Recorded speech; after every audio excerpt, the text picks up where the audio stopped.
বাবা, আমার খাওয়া শেষ, আমি হসপিটালে যাচ্ছি। 1 মিনিট ভি, যাওয়ার সময় জিমিনকে কলেজে নামিয়ে দিয়ে যেও। আমি কেন বাবা? ও তো ছোট বাচ্চা নয় যে ওকে প্রত্যেকদিন কলেজে দিয়ে আসা লাগবে, আর ঢাকায় যখন এসেছে একা চলতে শিখতে হবে ওর। তাহলে আমি তো বলিনি ওকে প্রত্যেকদিন দিয়ে আসতে। মেয়েটার আজকে প্রথম দিন, ও চেনে না তাই তোমাকে যেতে বলেছি। আজকে নিয়ে যাও, আমাদের বাড়িতে গাড়ির অভাব নেই। ও না হয় নেক্সট ডে থেকে গাড়িতে করেই চলে যাবে। থাক না মামা, ভাইয়া হয়তো বা দেরি হয়ে যাচ্ছে। ভাইয়া তুমি চলে যাও, আমি একাই যেতে পারবো। আমি যেটা বলেছি সেটাই হবে জিমিন, যাও। কোনো কথা বলে লাভ নেই জিমিন, তাড়াতাড়ি আয়, আমি গাড়িতে যাচ্ছি। আমি তো মামাকে বুঝিয়ে নিতাম, তুমি কেন বলতে গেলে আসার কথা? কেন, বোন কি ভাইয়ের সাথে যেতে পারে না? ও তাই নাকি? কিন্তু তোমার না ছোট্ট একটা ভুল হয়ে গেল, আমি তো তোমাকে ভাই মানি না। জিমিন তুই পিছে যেয়ে বস। পিছে যেয়ে বসবো? কিন্তু কেন? আয়ু আসবে, আরও এসে সামনে বসবে, তাই বললাম পিছে যা। সরি, আমি পারবো না। আমি আমার জিনিসের পাশে অন্য কোনো জিনিস পছন্দ করি না, এতে না আমার অ্যালার্জি হয়, বুঝলে? এখানে থামলে কেন? আয়ু চলে এসেছে। Hi baby, hi Jimin. Hello Jimin, তুমি সামনে বসেছো যে? ভিকি তোমাকে বলেনি যে আমি সামনে বসি? কই না তো, আমাকে তো কিছু বলেনি। ভাইয়া তুমি আমাকে আগে বলবে না? যাই হোক, আসলে আমি না পেছনে বসতে পারি না আপু, তো তুমি কি পেছনে বসবে? এই মেয়ে বহুত চালাক, এত সহজে আমাকে ছাড়বে না। ও আচ্ছা ঠিক আছে, আজকে বরং তুমি বসে, এমনিতে তো প্রতিদিন আমিই বসি। জিমিন জানিস তুই না আমাকে খুব ইরিটেট করছিস, খুব ইরিটেট মেয়ে তুই। আমার মাঝে মাঝে ইচ্ছে করে আমি না বাড়ি ছেড়ে চলে যাই, যেন তোর মুখটা আমাকে আর না দেখতে হয়। তাই নাকি? সরি, জানতাম না যে আমাকে নিয়ে তোমার এত সমস্যা, তাহলে হয়তো আমি আসতাম না। আই বাপু, তুমি যদি কিছু মনে না করো তাহলে তুমি সামনে এসে বসতে পারো, আমি পিছিয়ে চলে যাচ্ছি। কিন্তু জিমিন তুমি তো মাত্রই বললে তুমি পেছনে বসতে পারো না, তাহলে হঠাৎ তুমি বসো না সামনে। আমরা তো কত কিছুই পারি না, কিন্তু তারপর তো আমাদের চেষ্টাটা করতে হয়, তাই না? তাই আজ থেকে বরং আমি পেছনে বসার চেষ্টাটাই করব। তারপর পুরো রাস্তা জিমিন ভি বা আয়ু কারোর সাথে কোনো কথা বলেনি, একদম চুপ ছিল। এর মাঝে জিমিন খেয়াল করেছে ভির সামনে থেকে আয়না দিয়ে অনেকবারই তাকে দেখেছে, যা দেখে জিমিনের আরো রাগ উঠে যায়, আর সে ভির পুরো 14 গোষ্ঠী ট্যাপ ধুচ্ছিল। তখনই ওর কলেজে চলে আসে। জিমিন কলেজে ঢুকতে না ঢুকতে কি একজন এসে জিমিনকে জড়িয়ে ধরে।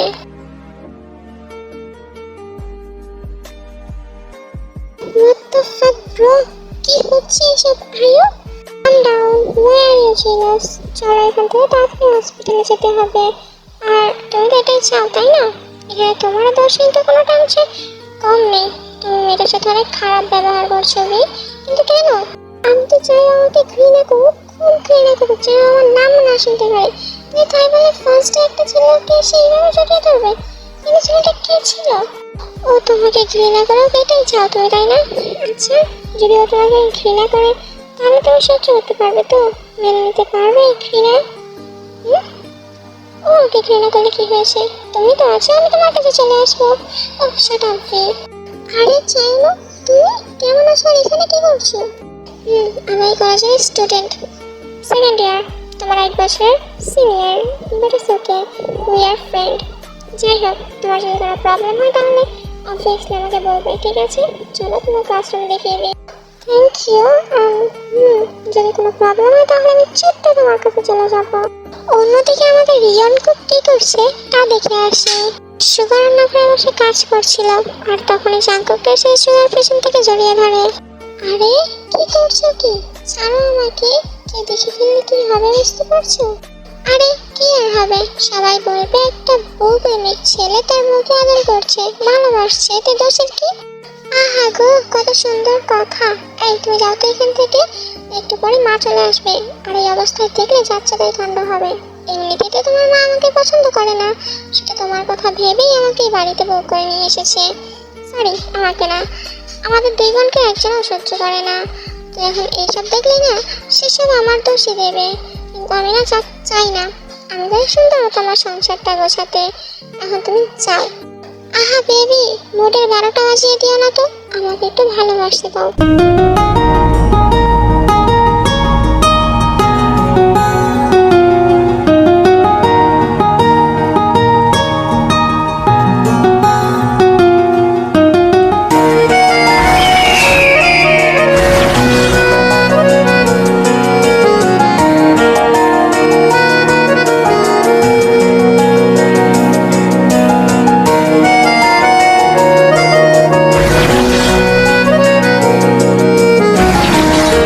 হঠাৎ করে সুগা ডোরবেলের শব্দ শুনতে পায়। বেশ অনেকক্ষণ যাবতই ডোরবেল বাজছে, কিন্তু সেই শব্দ জাঙ্কুকের কানে পৌঁছেছে কিনা সেটা নিয়ে সুগার সন্দেহ আছে।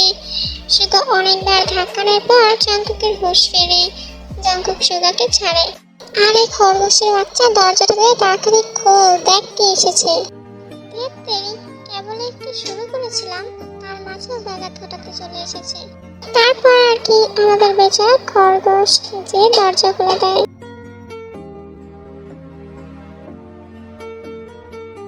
ইয়ঞ্জুন, কেমন আছিস তুই? তোকে খুব মিস করেছি। আমি ভালো আছি ভাইয়া, আর আমিও তোমাদের খুব মিস করেছি। ভাইয়া, মা বাবা কোথায়? মা বাবা কোথায় সেটা না হয় পরে দেখবে, কিন্তু আগে ভেতরেতে এসো। নাকি বাইরে দাঁড়িয়ে শুধু ভাইয়ের সাথে কথা বলার ধান্দা? না না ভাবি, তা কেন হবে? আমি তো আজ সবার সাথে কথা বলতে এসেছি।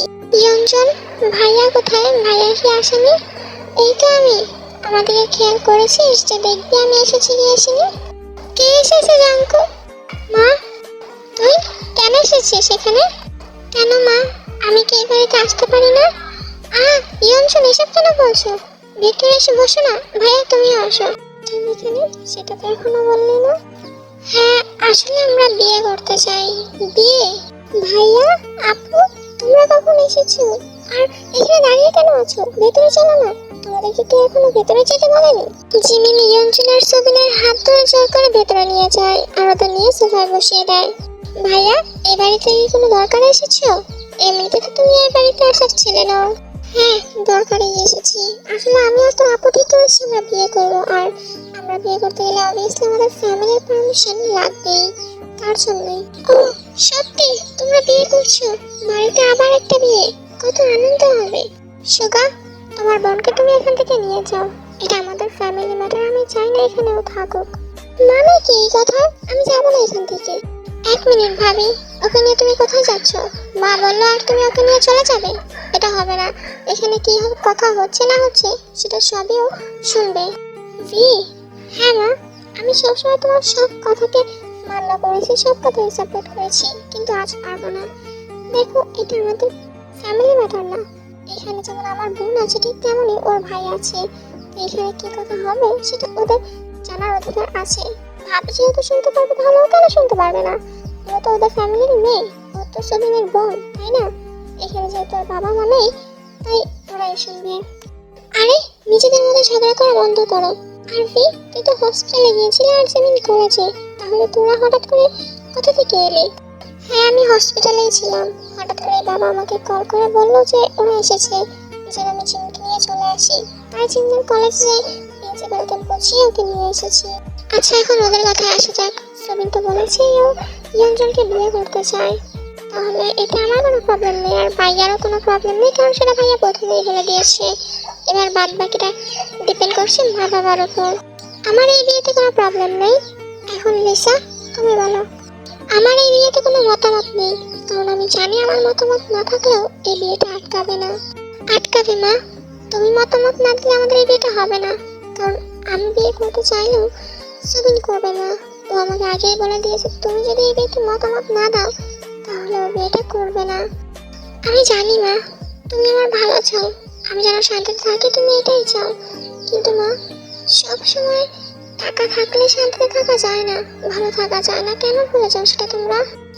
মা জানো, আমাদের এত বড় বাড়ি থাকতেও আমি এই বাড়িতে কোনোদিন শান্তিতে থাকতে পারিনি, একটু ভালো থাকতে পারিনি, মন খুলে হাসতে পারিনি।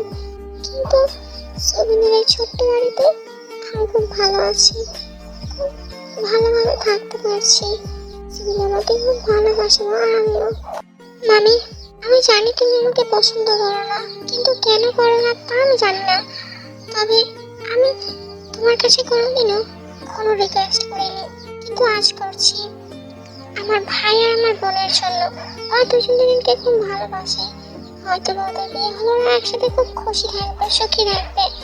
আর আমরা তো এটাই চাই বলো, যেন আমাদের ফ্যামিলি মেম্বাররা খুশি থাকুক। তাই প্লিজ তুমি এই বিয়েতে রাজি হয়ে যাও। এত ঢং করে বলার কিছু নেই, আমি রাজি এই বিয়েতে। এখন তো ছাড়তো আমাকে। ইয়ে, থ্যাংক ইউ মামি, থ্যাংক ইউ সো মাচ। আমার আজ কত খুশি লাগছে না, কি করে বলে বোঝাবো।